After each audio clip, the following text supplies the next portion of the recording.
दोस्तों, उत्तर प्रदेश विधानसभा चुनाव के पहले चरण के मतदान के प्रचार का आज आखिरी दिन है और आज जाकर भारतीय जनता पार्टी ने अपना सो कॉल्ड घोषणा पत्र जारी किया है। अब ये सवाल आना चाहिए कुछ लोगों के मन में कि बिल्कुल पहले चरण के मतदान के अंतिम दिन के प्रचार के दिन जाकर मैनिफेस्टो रिलीज किया जा रहा है। उसका कारण ये है, जो हमें लगता है कि भाजपा शायद चाहती नहीं है कि घोषणा पत्र में जो लिखित वादे किए जा रहे हैं कम से कम उन पर किसी तरह की चर्चा हो व्यापक स्तर पे, उस पर किसी तरह से उनको जवाबदेह ठहराया जाए, सवाल जवाब किया जाए, किसी तरह का उस पर नैरेटिव बने घोषणा पत्र में जो बातें लिखी जा रही है कम से कम उस पर। वरना कोई कारण नहीं है कि क्यों एक पार्टी अपने घोषणा पत्र को जारी करने के लिए बिल्कुल आखिरी दिन का प्रचार चुनेगी। अब आज भाजपा के नेता और देश के माननीय गृह मंत्री अमित शाह जी ने घोषणा पत्र जारी करते हुए बताया है कि वो प्रदेश के युवाओं के लिए अगर सत्ता में आते हैं, उनकी पार्टी आती है, तो वो बहुत कुछ करेंगे। उनको रोजगार देने के लिए, उनको कौशल देने के लिए, उनको नौकरी देने के लिए। आज जब देखिए विधानसभा चुनाव का वक्त है, तो ये वक्त है सरकार के 5 साल के काम काज की समीक्षा करने का, उन बुनियादी मुद्दों पर बात करने का जिनका प्रदेश के नागरिकों के जीवन पर सीधा प्रभाव पड़ता है। और इसी भारतीय जनता पार्टी ने, जिसने आज ये घोषणा पत्र जारी किया है, आज से 5 साल पहले भी एक घोषणा पत्र जारी किया था 2017 में। मैं उस घोषणा पत्र पे पूरे विस्तार पे तो नहीं जा रहा हूं, अभी हम सिर्फ उन सवालों की बात करेंगे जो प्रदेश के युवाओं के जीवन को सीधे तौर पे प्रभावित करते हैं। 10 ब्रॉड प्रोमिसेस थे 2017 के घोषणा पत्र में। 10 के 10 पे भारतीय जनता पार्टी फेल हुई है। रोजगार देने की बात हो, 70 लाख रोजगार, स्वरोजगार देने की बात, सभी भर्तियों को पूरा करने की प्रक्रिया 90 दिनों के अंदर शुरू कर दी जाएगी, ऐसा वादा हो, कौशल विकास को लेकर किए गए वादे हो, शिक्षा को लेकर किए गए वादे हो, कॉलेज में एंट्री करने वाले सभी स्टूडेंट्स को लैपटॉप देने का वादा, ये सब उनके अपने वादे हैं जो पिछले घोषणा पत्र में किए गए थे। अगर आप देखेंगे तो ये सब वादे आपको मिल जाएंगे। इस सरकार ने अपने 5 साल के कार्यकाल में इन वादों को पूरा करना बहुत दूर की बात है। युवाओं की आशाओं आकांक्षाओं को लेकर इस सरकार ने उल्टा काम किया है, जो काम किसी भी सरकार, किसी भी संवेदनशील या किसी भी सक्षम सरकार को जो करना चाहिए था उसके ठीक उलट काम किया है। इसीलिए हम इस घोषणा पत्र को, भारतीय जनता पार्टी के घोषणा पत्र को, जुमला पत्र से ज्यादा कुछ नहीं मानते हैं। अब दोस्तों, बात जब युवाओं की हो रही है और आज जब चुनाव का वक्त है, तो हमें बात करनी चाहिए कि प्रदेश में उन मुद्दों पर इस सरकार की क्या स्थिति है जो युवाओं को सीधे तौर पे प्रभावित करते हैं। मसलन रोजगार का सवाल। दोस्तों, आज से 5 साल पहले, मैं अभी सीएमआई का आंकड़ा कोट करने वाला हूं आपके समक्ष। ये सीएमआई वही एजेंसी है, centre for monitoring of the Indian economy, जिसके आंकड़े को उत्तर प्रदेश सरकार खुद कोट करके बताने का कोशिश कभी कभी ये करती है कि बेरोजगारी दर हमारे कार्यकाल में थोड़ा बेहतर हो गया है। मैं उस पर भी आऊंगा, लेकिन मैं उसी सीएमआई के आंकड़े को कोट करते हुए आपके समक्ष कुछ आंकड़े पेश कर रहा हूं, जिन आंकड़ों पर प्रदेश के हर नागरिक की नजर जानी चाहिए। वो किसी भी नेता को, किसी भी दल को वोट करें, लेकिन इस सूचना के आधार पर वोट करना चाहिए कि आज इस वक्त प्रदेश में रोजगार के सवाल पे क्या स्थिति है। दोस्तों, दिसंबर 2016 यानी कि 2017 में भाजपा की सरकार आने से ठीक पहले, जो 2017 का जो विधानसभा चुनाव हुआ, उस ठीक विधानसभा चुनाव से पहले की बात, 5,75,19,000 लोग उत्तर प्रदेश में रोजगार कर रहे थे और आज यह संख्या बढ़ी नहीं है। इन 5 सालों में रोजगार कर रहे लोगों की संख्या बढ़ी नहीं है, घट गई है। जो आंकड़ा 5,75,19,000 था, वो आज 5,59,76,000 हो गया है। अब जब आप इसके ऊपर और सुनेंगे कि इन 5 सालों में रोजगार करने योग्य लोगों की संख्या क्या कम हो गई है, मन में यह सवाल आना चाहिए। हो सकता है रोजगार कर रहे लोगों की संख्या इसलिए कम हो गई क्योंकि रोजगार करने योग्य लोगों की ही संख्या कम हो गई होगी। नहीं, ऐसा नहीं हुआ है। रोजगार करने योग्य लोगों की संख्या, जिसको हम इंग्लिश में वर्किंग एज पॉपुलेशन कहते हैं, वो उत्तर प्रदेश में बढ़ा है। कितना बढ़ा है, मैं उसका आपको स्पेसिफिक आंकड़ा देता हूं। इन 5 सालों में, पिछले 5 सालों में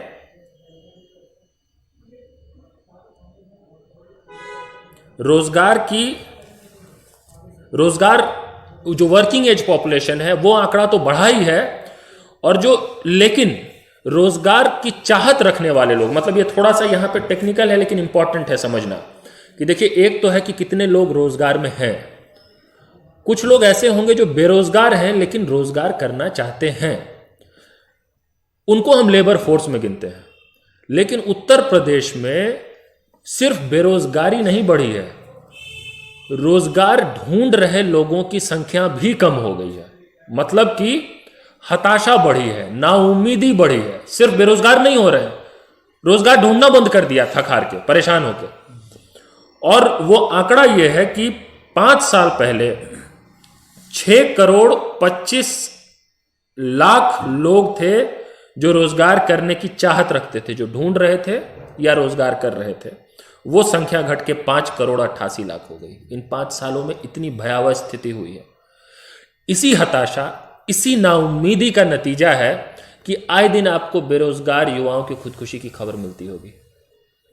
हमें उत्तर प्रदेश के कई शहरों से, खास करके उन शहरों से जिन शहरों का योगदान इन कॉम्पिटिटिव एग्जाम्स की तैयारी में ज्यादा है, जहां पे जाके सरकारी भर्तियों की तैयारी लोग ज्यादा करते हैं, वहां से आपको और ज्यादा ऐसी खबरें मिलेंगी कि वो बेरोजगार ने आत्महत्या कर ली, खुदकुशी कर ली। वो चाहे लखनऊ से खबर मिले, चाहे प्रयागराज से खबर मिले, चाहे अन्य शहरों से मिले। ये इसी नाउम्मीदी का नतीजा है। जो इसके अलावा ये सरकार अपने प्रचार में एक बात कहती है जो आपको जरूर, क्योंकि देखिए इस सरकार का प्रचार तो हर व्यक्ति तक पहुंच जाता है, भले हमारी बात ना पहुंचे। और यह सरकार प्रचार में एक बात अब कह रही है कि इन्होंने 5 लाख सरकारी नौकरी दी है पिछले 5 साल में। यह आज से 1.5 साल पहले 3.5 लाख कहते थे, 2-3 महीने बाद 3.25 लाख कहने लगे, फिर 4 लाख कहने लगे, फिर 4.25 लाख कहने लगे। पिछले साल 15 फरवरी की बात है, पिछले साल की बात है, लखनऊ में मैंने एक प्रेस कॉन्फ्रेंस किया था अपने साथियों के साथ। उस वक्त ये 3.25 लाख कह रहे थे। उस दौरान हमारे एक साथी हैं राजन, उन्होंने आरटीआई दायर करके पूछा कि ये जो आप सरकारी नौकरियां कह रहे हैं कि इतनी सरकारी नौकरी हमने दे दी है, उसका विभागवार ब्यौरा क्या है, किन किन विभागों में कितनी कितनी नौकरियां कब आपने दी हैं, जिसका कुल मिला के आपने 4 लाख बता दिया, या अब जाके 5 लाख बता रहे हैं। तो मैंने उसी वक्त कहा था कि जब विधानसभा चुनाव जब तक आएगा तब तक ये आंकड़ा बढ़ के 5 लाख हो जाएगा, जो कि हो चुका है। अब ये सरकार 5 लाख सरकारी नौकरी कह रही है। लेकिन इस आरटीआई के जवाब में उत्तर प्रदेश सरकार का जो कार्मिक विभाग है उसने जवाब दिया कि उनके पास इसका कोई ब्यौरा नहीं है, उनको कोई जानकारी नहीं है कि ये जो सरकारी नौकरियां जिसका दावा चुनावी प्रचार में किया जा रहा है, उन सरकारी नौकरियों का विभाग किन किन विभागों में कब कब दी गई है। मतलब कि भारतीय जनता पार्टी अपने राजनीतिक प्रचार में जिन आंकड़ों के आधार पे बड़े बड़े दावे कर रही है, उन आंकड़ों का आधार क्या है वो खुद सत्ताधारी पार्टी को या इस सरकार को नहीं पता है। अब आप खुद सोच लीजिए, इस खोखलापन के आधार पे इतने बड़े बड़े दावे किए जा रहे हैं, तो क्या हम इस आंकड़े को कि 5 लाख सरकारी नौकरी दिया, इसको झूठ ना बोले? क्या हम इसको भ्रामक ना बोले? इसी सरकार ने 2017 में वादा किया था, घोषणा पत्र में लिखित वादा था, आप चेक करेंगे बिल्कुल लिखा मिल जाएगा, सरकार बनने के 90 दिनों के अंदर जितने रिक्त पड़े सरकारी पद हैं उनको पारदर्शी ढंग से भरने की प्रक्रिया प्रारंभ कर दी जाएगी। बिल्कुल इसी तरह लिखा हुआ है उनके घोषणा पत्र में। हो सकता है आप जल्दी जाके चेक करिए, हो सकता है वो अपने वेबसाइट से 2017 वाला घोषणा पत्र हटा देंगे, अब नया आया है तो एक जुमला दूसरे जुमले को काउंटर ना कर दे तो दूसरा हटा देंगे वो, ताकि एक सामने से रहे, बस उसी को आप देखते रहे। लेकिन मिल जाएगा गूगल करने से। आप 2017 का विधानसभा चुनाव का घोषणा पत्र देखिए, 90 दिनों में हर सरकारी रिक्त पद को भरने की प्रक्रिया प्रारंभ कर दी जाएगी, यह लिखित वादा है। जो काम 90 दिनों के अंदर करने का वादा था वो 5 साल बीतने के बाद भी नहीं हुआ है। चुनावी आचार संहिता लागू होने के एक दिन पहले तक उत्तर प्रदेश के हर शहर में बेरोजगार युवा प्रदर्शन कर रहे थे सड़क पर कि आप नई शिक्षक भर्ती निकाल दीजिए। आज भी उत्तर प्रदेश में 5 लाख से ज्यादा ऐसे सरकारी पद हैं जो स्वीकृत हैं लेकिन रिक्त हैं, स्वीकृत हैं, सैंक्शनड हैं लेकिन वेकेंट हैं। हम उन पदों की बात नहीं कर रहे हैं जितने की जरूरत है, वो और ज्यादा हो सकती है। हम उसी आंकड़े की अभी बात कर रहे हैं जो सरकार के हिसाब से सैंक्शनड है। उस सैंक्शनड स्ट्रेंथ में से अकेले उत्तर प्रदेश में 5 लाख से ज्यादा पद हैं जो रिक्त पड़े हुए हैं। इन्हीं पदों को भरना था 90 दिनों के अंदर, यही था घोषणा पत्र में वादा उनके, जो 5 साल तक पूरा नहीं हुआ और अब एक नया घोषणा पत्र आ गया है। इसलिए इस घोषणा पत्र को हम जुमला पत्र कह रहे हैं। उसका आधार है कि हम क्यों इसको जुमला पत्र कह रहे हैं। उत्तर प्रदेश में जब हम कह रहे हैं कि 5 लाख से ज्यादा सरकारी पद रिक्त हैं, स्वीकृत पद, अकेले शिक्षकों के उत्तर प्रदेश सरकार के अंतर्गत चलने वाले स्कूलों में 3 लाख से ज्यादा शिक्षकों की आवश्यकता है। केंद्र सरकार के स्कूलों की अभी मैं बात नहीं कर रहा हूं, सिर्फ उत्तर प्रदेश सरकार के अंतर्गत चलने वाले स्कूलों में 3 लाख से ज्यादा सरकारी पद रिक्त है, आवश्यकता है शिक्षकों की। अब आप समझ लीजिए इसका असर सिर्फ बेरोजगार युवाओं पे नहीं पड़ रहा है, शिक्षा व्यवस्था पे भी पड़ रहा है। ये जो नई पीढ़ी जो स्कूलों में जा रही है, जो आने वाले समय में देश प्रदेश के भविष्य का निर्माण करेगी, उसकी शिक्षा और उसके कौशल पर भी पड़ रहा है। जब 3 लाख तक शिक्षकों की कमी होगी तो, और इतनी भारी तादाद में शिक्षकों की कमी होने के बावजूद 5 साल में, आप ध्यान दीजिए, पूरे के पूरे 5 साल में योगी आदित्यनाथ की सरकार ने एक भी नई शिक्षक भर्ती नहीं निकाली, जो काम इनको हर साल एक करना चाहिए था। 5 साल में एक भी नई शिक्षक भर्ती नहीं निकली उत्तर प्रदेश में। मैं कोई गलत आंकड़ा दे रहा हूं? आज की तो सरकार सच बोलने वालों को जेल में डाल देती है, अगर हम झूठ बोल रहे होते तो पता ना कहां कहां भेज देती हमें। ये जो 68,500 और 69,000 शिक्षक भर्ती थी, ये इस सरकार की नई शिक्षक भर्ती नहीं है।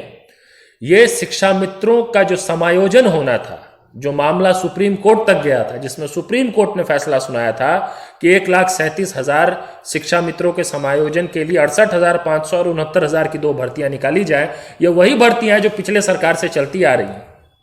कोई नई शिक्षक भर्ती नहीं निकली। पुलिस विभाग में गृह मंत्रालय के अपने आंकड़े के हिसाब से, गृह मंत्रालय का अपना एक संस्थान है BPRD, bureau of police research and development. ये कोई हमारा आंकड़ा नहीं है, ये कोई किसी विपक्ष, किसी यूनिवर्सिटी का आंकड़ा नहीं है, सरकारी आंकड़ा है, गृह मंत्रालय का आंकड़ा है कि उत्तर प्रदेश में 1 लाख से ज्यादा पुलिस विभाग में पद रिक्त हैं। अब आप सोचिए, इसका असर सिर्फ बेरोजगार युवाओं पे नहीं पड़ रहा है, इसका असर लॉ एंड ऑर्डर पे भी पड़ रहा है। जब इतनी भारी तादाद में पुलिस विभाग में रिक्तियां होंगी, जब एक पुलिसकर्मी 2-2, 3-3, 4-4 का काम कर रहा होगा, तो क्या वो फ्रस्ट्रेटेड होकर काम नहीं करेगा? क्या उसका प्रदेश के लॉ एंड ऑर्डर पे असर नहीं पड़ेगा? ये हैं जो मूल मुद्दे हैं, गंभीर मुद्दे हैं, जिस पर सरकार को जवाब देना चाहिए था, पक्ष विपक्ष को सवाल जवाब, बहस, संवाद करना चाहिए था।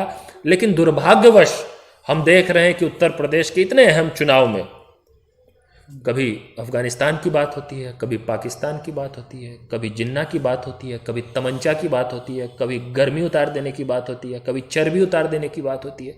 इन नेताओं को शर्म नहीं आती है कि ये कर क्या रहे हैं?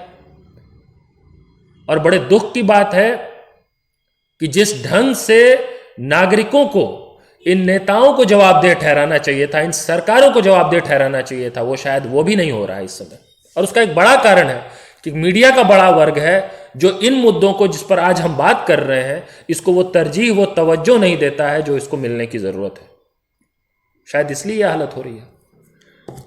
इसके अलावा दोस्तों एक दो आंकड़े मैं और पेश करूंगा और उसके बाद हम अपनी आखिरी बात रखेंगे आपके समक्ष कि देखिए, भर्तियों में, नौकरियों में, सरकारी नौकरियों में जो भर्तियां होती हैं उसमें लेट लतीफी, भ्रष्टाचार और अनियमितता का जिस तरह का आलम है उत्तर प्रदेश में, उसको अगर आपको समझना हो तो आप समझिए कि इसी कार्यकाल में कम से कम 1 दर्जन पेपर लीक की घटनाएं हुई हैं। 1 दर्जन। आपको अभी हाल का यूपी टेट याद होगा, क्योंकि अभी 2-3 महीने पहले की बात है और क्योंकि चुनाव से ठीक पहले की बात थी और सरकार ने तुरंत उस पर तुरंत कैंसिल कर दिया एग्जाम, क्योंकि चुनाव होने वाले थे। लेकिन सिर्फ 1 पेपर लीक नहीं हुआ है, यह कोई पहली घटना नहीं थी और आखिरी भी नहीं है। कम से कम 1 दर्जन की लिस्ट हमारे पास है। जब हम 1 दर्जन कह रहे हैं, इसका मतलब आप समझिए, अगर 1 दर्जन पेपर लीक की घटनाओं की सूची हमारे पास है, इसका मतलब भाई कम से कम हम तो ज़्यादा से ज़्यादा 10% ही हमारे पास सूचना होगी ना। अब कई पेपर लीक हुए होंगे जिसके बारे में ना आप जानते हैं ना हम जानते हैं, जो खुलासा ही नहीं हुआ। अगर हर पेपर लीक की घटना का खुलासा होने लग जाए तो पेपर लीक ही बंद हो जाएगा फिर तो। इसका मतलब अगर 10 में हो सकता है कि 9 का खुलासा नहीं हो रहा, तभी तो लोग अब भी पेपर लीक कर रहे हैं, तभी तो ये धंधा चल रहा है। अगर हम कह रहे हैं कि 1 दर्जन की सूचना हमारे पास है, तो आप सोच लीजिए कि किस स्तर पे, कितने व्यापक स्तर पे प्रदेश में भर्तियों में पेपर लीक हो रही होंगी। और ये जो 1 दर्जन है, ये भी क्यों हुई, इस पे भी सवाल पूछा जाना चाहिए था। आज चुनाव के समय ये पूछा जाना चाहिए था कि सरकार ने ऐसे कौन से कदम उठाए इन 5 सालों में। जवाब दे कम से कम। हो सकता है कि आपके कदम का सकारात्मक रिजल्ट नहीं आया, चलिए ये भी हम मान लेते हैं, लेकिन ये बताने की तो स्थिति में सरकार को होना चाहिए ना कि हमने पेपर लीक की घटनाओं के रोकथाम के लिए ये कदम उठाए हैं। आज तक नहीं बताया सरकार ने क्या कदम उठाए हैं। जब जांच हो जाए, जब छात्रों, बेरोजगार युवाओं का आंदोलन हो और उसके दबाव में जब जांच होती है तो किसी चतुर्थ श्रेणी के 1, 2, 3 कर्मचारियों को पकड़ के बता दिया जाता है कि इतना बड़ा जो पूरा नेक्सस चल रहा था यही लोग चला रहे थे। ऐसा होता है क्या? हम नहीं जानते। ज्यादा दबाव बन जाए सरकार के ऊपर, थोड़ा बहुत मीडिया में रिपोर्टिंग अगर हो जाए, तो फिर उसके बाद चतुर्थ श्रेणी के कर्मचारी से ऊपर उठ के फिर किसी दलाल को पकड़ा जाता है। तब समझ में आता है कि अरे ये है। असल में मामला वहां भी नहीं है। इस तरह की पेपर लीक की घटनाएं तब तक नहीं हो सकती इतने व्यापक स्तर पे जब तक कि सत्ता में बैठे किसी व्यक्ति का शह न हो, पावर में जो लोग हैं उनका आशीर्वाद ना हो, उनकी शह ना हो। उसके बिना इतने बड़े स्तर पे पेपर लीक कोई नहीं कर सकता। लेकिन कोई भी सरकारी जांच कभी भी उस सरगना तक नहीं पहुंचती। तो अगर नहीं पहुंचती है तो फिर पेपर लीक की घटनाएं होती जाएंगी। आप छोटे छोटे इसमें मछलियों को पकड़ के दिखा देते हैं कई बार, अगर बहुत दबाव बने तो भी उतना भी नहीं होता। कई बार बहुत ज्यादा दबाव बना है तो दलालों तक पहुंच जाते हैं, लेकिन सरगनाओं तक कभी नहीं पहुंचते हैं। तो आज ये सवाल होना चाहिए, युवाओं का यही सवाल है इस वक्त। और ये मत समझिए कि अगर आज के समय में पार्टियां ये बात नहीं कर रही हैं, मीडिया में ये बात नहीं हो रही है, तो ये सवाल नहीं है। बेरोजगार युवाओं के यही सवाल है। जो डिस्कनेक्टेड हैं बेरोजगार युवाओं से, प्रदेश के युवाओं से, उन्हीं को लगता है कि यह सवाल नहीं है। उत्तर प्रदेश का हर युवा यही जानना चाहता है कि आप हमारे भविष्य को लेकर कितने गंभीर हैं, आप हमारे भविष्य को लेकर खिलवाड़ क्यों कर रहे हैं, क्यों हमको अंधकार में, क्यों हमारे भविष्य को लेकर इस तरह की स्थिति पैदा कर रहे हैं जहां हमको पता नहीं कल को क्या होगा। इतनी हताशा, इतनी नाउम्मीदी हो रही है। एक और आंकड़ा, ये जब हम बात करते हैं भर्तियों में अनियमितता, भ्रष्टाचार की, यूपी SSSC, उत्तर प्रदेश अधीनस्थ सेवा चयन बोर्ड, वॉल्यूम के मामले में उत्तर प्रदेश का सबसे बड़ा चयन बोर्ड इसको कह सकते हैं आप। सबसे ज्यादा सरकारी नौकरियां इसके माध्यम से दी जाती हैं। आज की तारीख में यूपी SSSC के जरिए होने वाली जितनी भी भर्तियां हैं उनमें 21 ऐसी भर्तियां हैं जो पेंडिंग हैं। युवाओं में जो असंतोष और आक्रोश है उसका बड़ा कारण यह है कि भर्तियां निकलती नहीं है, और निकले तो पूरी ही नहीं होती है। वो चिरकाल, अनंत काल तक चलती चली जाती है। साल, 2 साल, 3 साल, 4 साल। आप समझिए सिर्फ यूपी SSSC की 21 भर्तियां हैं जो पेंडिंग है, ओपन एंडेड है, आज भी क्लोज ही नहीं हुई है। उसमें लाखों की संख्या में बेरोजगार युवा होंगे जिन्होंने आवेदन किया होगा, तैयारी की होगी, कहां कहां जाके परीक्षाएं दी होंगी, कितना उनके ऊपर मानसिक तनाव होगा, कितने अवसाद में होंगे वो, घर परिवार रिश्तेदार मित्र उनसे कितने सवाल पूछते होंगे, कब कौन सा रिजल्ट आएगा, रिजल्ट आ गया तो कब तुम्हारी ज्वाइनिंग होगी, प्रीलिम्स क्वालिफाई कर लिया था तो क्या हुआ, मेंस तो हुआ ही नहीं, तुमने प्रीलिम्स क्वालिफाई किया था भी या नहीं किया था। आज के समय में इस सरकार को समझ ही नहीं आता है कि प्रदेश के युवा किस तरह के मानसिक उत्पीड़न से गुजर रहे हैं उनकी नीतियों के कारण। ये सवाल हैं जो इस चुनाव के सबसे अहम सवाल हैं। हम लोगों ने ये तय किया क्योंकि देखिए युवा हल्ला बोल आंदोलन देश भर में युवाओं की आवाज और बेरोजगारी के खिलाफ एक बड़ा आंदोलन खड़ा कर रहा है। आपने अभी हाल में देखा आरआरबी एनटीपीसी का ग्रुप डी का मसला, जिसको लेकर बिहार के कई शहरों में और उत्तर प्रदेश के भी कुछ शहरों में कई प्रदर्शन हुए। अब ये तो केंद्र सरकार की नौकरियां थी, कई बार हमको सुनने को मिलता है डबल इंजन की सरकार, और हम लोगों ने तो यह अनुभव किया है कि डबल इंजन की सरकार ने युवाओं को डबल धोखा दिया है। राज्यों से भी धोखा मिला है, केंद्र से भी धोखा मिला है। 3-3 साल से आपकी रेलवे की भर्ती पूरी नहीं हो रही है, एसएससी में आप कटौती किए जा रहे हैं लगातार साल दर साल, यूपीएससी में आपके नोटिफाइड पोस्ट साल दर साल कम होते जा रहे हैं, बैंकिंग में आप भर्ती नहीं निकाल रहे हैं, फौज में आप भर्ती नहीं निकाल रहे हैं, एयरफोर्स की भर्ती निकाल के आप पूरी नहीं कर रहे हैं, एसएससी जीडी 2018 से आपने लटका रखा है मेडिकली क्वालिफाइड लोगों को। केंद्र हो चाहे राज्य हो, ये जो डबल इंजन की सरकार है इसने प्रदेश के युवाओं के साथ डबल धोखा किया है। और इसलिए आज जब चुनाव का वक्त है, आज जब इन सवालों पे सबसे ज्यादा बातचीत होनी चाहिए थी, तो उस वक्त इन सवालों से बचने की कोशिश हो रही है। इसी कारण से प्रचार के अंतिम दिन घोषणा पत्र जारी होता है ताकि इस पे कोई बात ना करे, घोषणा पत्र जारी भी हो जाए और हमने क्या किया बस वही पता चले, हमसे कोई कुछ सवाल ना पूछ पाए।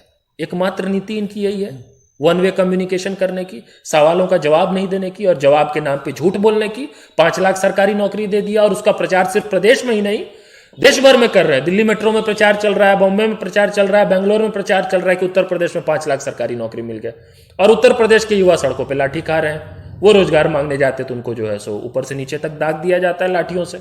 यह हालत हो गई है। तो हमने इस कारण से इन चुनाव में युवाओं की यूपी मुहिम की शुरुआत की, जिसके तहत हमने प्रदेश के सभी जिलों में युवा चौपाल का आयोजन किया है।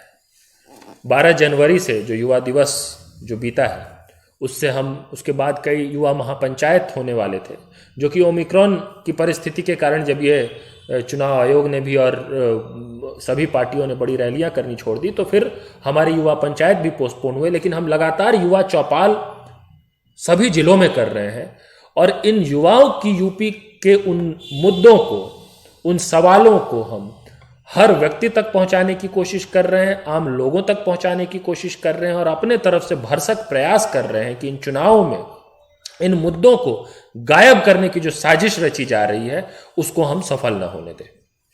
धन्यवाद दोस्तों। इसके साथ एक बोलेंगे क्या? इसके साथ युवा की ये अभी ऑफ हो गया या ये लाइव उसको, ये युवाओं की यूपी कैंपेन का ये डॉक्यूमेंट है जो हो सकता है कि आपने देखा होगा कभी ना कभी, जिसको लेकर हमारे हर जिले में युवा हल्ला बोल के साथ ही लोगों तक, अंतिम व्यक्ति तक पहुंचाने की कोशिश कर रहे हैं युवाओं की इन बातों को।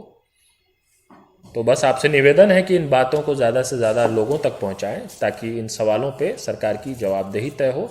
और आपका जो वोट देने का फैसला है, आपके मन में ये भी हो सकता है कि किनको वोट दें। देखिए, ये काम हमारा नहीं है कहना आपको कि किनको वोट देना है, लेकिन इतना ज़रूर हमारा काम है और ये आपका भी काम है कि हम चुनाव के वक्त कम से कम इन्फॉर्म्ड डिसीजन लें। हमको ये पता तो होना चाहिए कि किस आधार पे वोट दें।